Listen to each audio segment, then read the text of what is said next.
Ciao ragazzi, io sono Riccardo, bentornati nel mio canale YouTube e nel mio piccolo laboratorio. Oggi voglio parlarvi della piccola sega giapponese della Parkside, comprata alla Lidl il 26 ottobre del 2020 a costo di 4,99 €. Sega giapponese con lama di ricambio. Guardiamoli da vicino, vediamo come si comporta, come è fatta, eccetera. Allora, questa sega giapponese viene venduta all'interno di questa confezione, che è ideale per segare in modo preciso legno, plastica, eccetera, per tagli precisi, netti e puliti.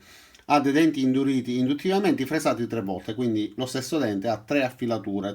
Lama flessibile in acciaio al carbonio, la lama della sega è sostituibile tramite il tasto posto sull'impugnatura e la stessa impugnatura è ergonomica. Le due lame sono differenti perché una ha 17 denti per pollice e l'altro invece ha 22 denti per pollice.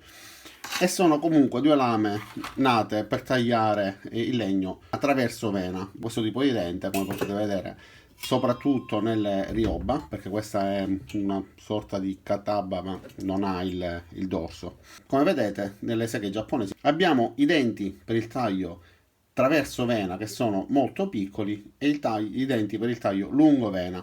Invece questa ha solamente i dentini piccoli, cambia solamente il numero di denti per pollice, quindi la distanza fra gli stessi. Ha una lama di 0,4 mm, davvero sottilissima, una lama che ci permette di eseguire dei tagli molto precisi, però non avendo il dorso che rinforza la stessa lama, purtroppo tende a flettersi. E siccome la sega giapponese si utilizza tirando, allora tirando non abbiamo problemi, ma spingendo, se si impunta sul legno, purtroppo c'è il rischio di piegarsi e quindi danneggiare la lama.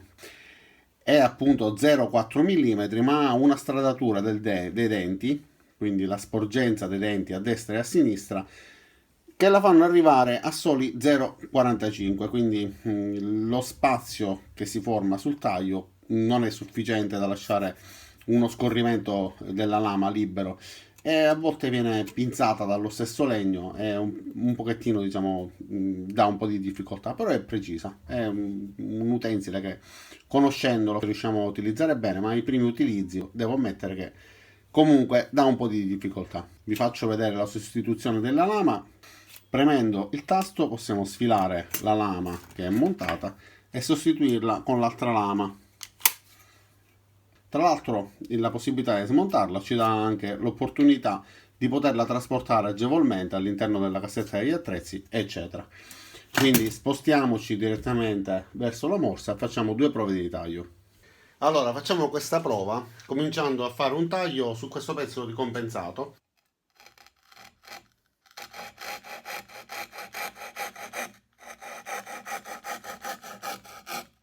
Come vedete, già arrivato a questo punto tende a pinzare, quindi si piega a destra o a sinistra, non è molto semplice da utilizzare.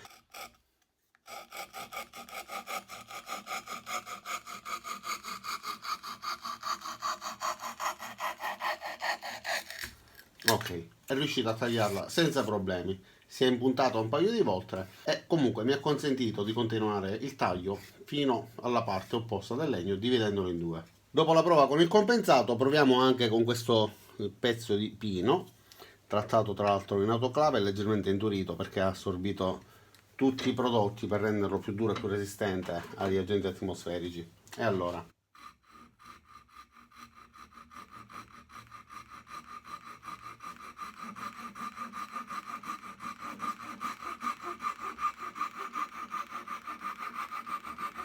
se tagliamo mantenendoci sulla parte vicina all'impugnatura c'è meno possibilità che la lama ovviamente si pieghi.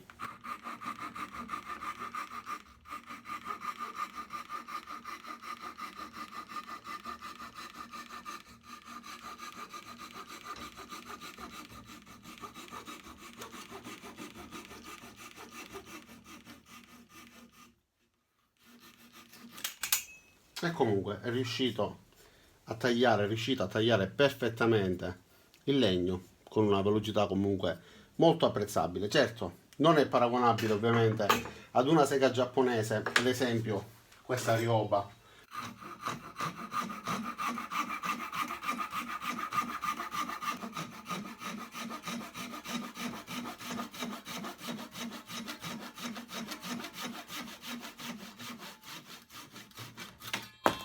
Ok, è riuscito ad eseguire il taglio, come avete visto, con molta più semplicità rispetto all'altra, che ovviamente ha una lama molto più piccola.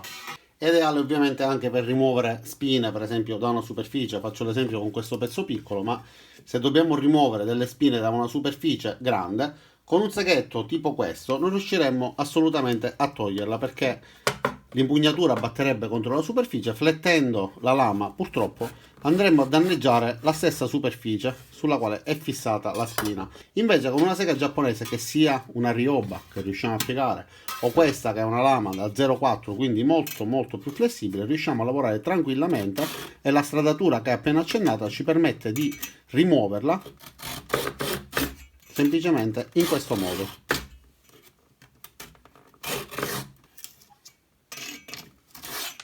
Come vedete riusciamo a rimuoverla senza danneggiare la superficie. L'unico segno che si intravede è quello lasciato dall'esempio che ho fatto poco fa col seghetto non flessibile, ma con una Ryoba o con un seghetto come questo, una sega giapponese di questo tipo molto flessibile, riusciamo a lavorare anche in questo modo in spazi molto ristretti. Adesso facciamo una prova veloce a fare un incastro utilizzando due scarti da questo listello di legno.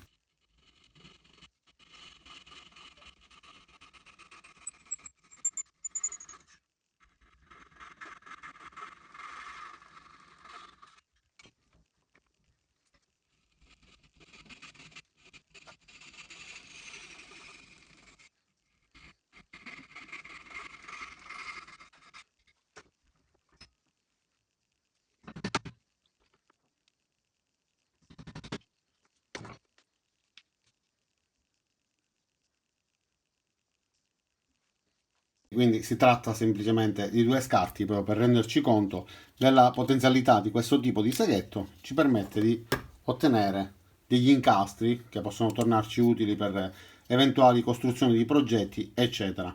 Riusciamo a ottenere quindi dei tagli precisi che ci permettano sia di dividere in due il legno, di creare degli incastri, di rimuovere spine, eccetera.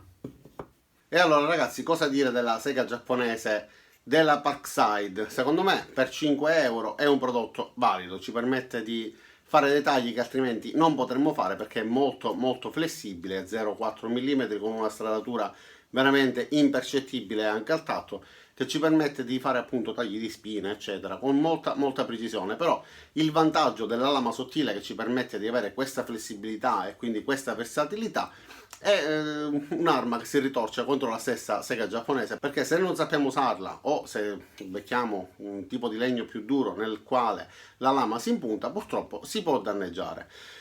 Però secondo me, come utensile, per il prezzo che ha, allora secondo me nel laboratorio potrebbe tornare utile per completare la nostra scuderia di utensili. Detto questo, spero che questo video vi sia piaciuto, vi sia stato utile. Vi ringrazio di averlo visto fino in fondo. Iscrivetevi anche al canale, cliccate sulla campanella per attivare le notifiche e ci vediamo ai miei prossimi caricamenti. Ciao da Riccardo e a presto!